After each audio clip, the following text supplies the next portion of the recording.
Welcome to Anatomical Yoga. We'll start at the top of our mats in an anatomic position. Gently elevate and retract your scapula and ever so slight cervical circumduction. Now, flex your dominant hip and knee while extremely rotated contralateral hip and flea knee allow you to rest your foot on your thigh. Next, we'll move on with my favorite, downward versilis.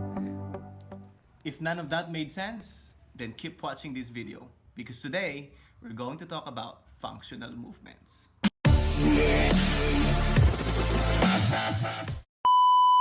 What's up everyone? My name is Jeric Bernabe and I hope you're doing well and staying healthy. I got simple yet very important lessons for you. So, these presentations will cover physical activities for health and fitness and help you learn to move with confidence and control. This will help you know the proper movements, which includes the essential positions where the most exercises begin. At the end of these presentations, you will be able to identify exercises that related to functional movement. Practice functional movement as your daily routine. Demonstrate eagerness in performing functional fitness exercises. First, let me define what movement is.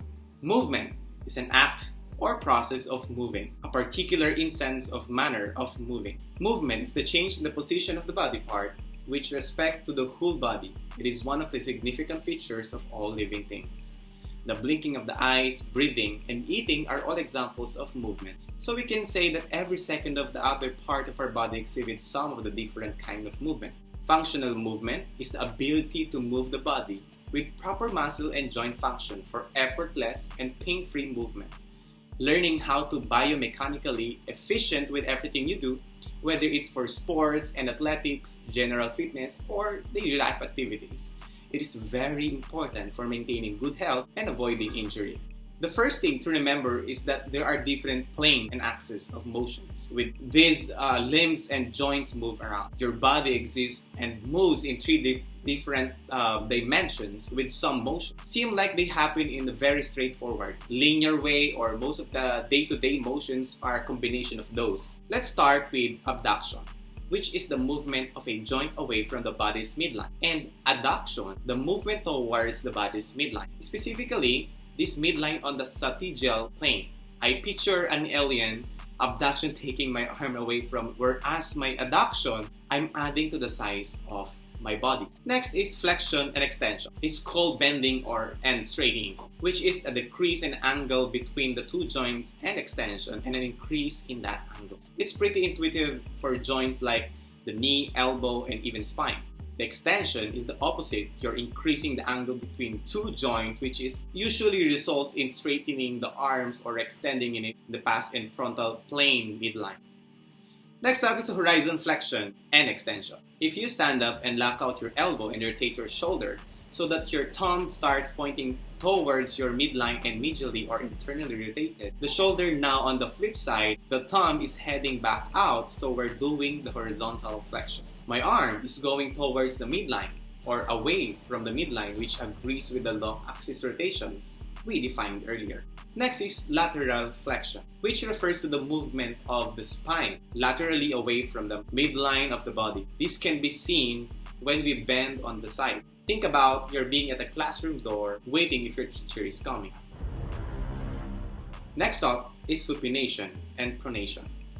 Supination hand is the movement of the palm of the hand faces upward or forward. Supination, for you to remember as you flip your hands up like you're asking for soup. On the other hand, to remember pronation, it's like a bunch of pro-national football players all putting their hands on the pile. Next up is circumduction. This is a movement where the joint and the pivot of the body segment moves a combination of flexion, extension, adduction, and abduction. This is a big, silly-looking circular motion happens at a few joints including the neck, shoulder, and hips. We're getting to the end, but lastly, we need to look at the scapula. They can elevate or depress, protract or retract, all of which are pretty intuitive to remember. Protraction. This is a forward movement of the scapula that results in the hunching of the shoulders. Retraction. This is a backward movement of the scapula as they pull together to square the shoulders and push the chest out. Depression. refers to scapula moving in more inferior position as they are pulled downwards. And of course, elevation.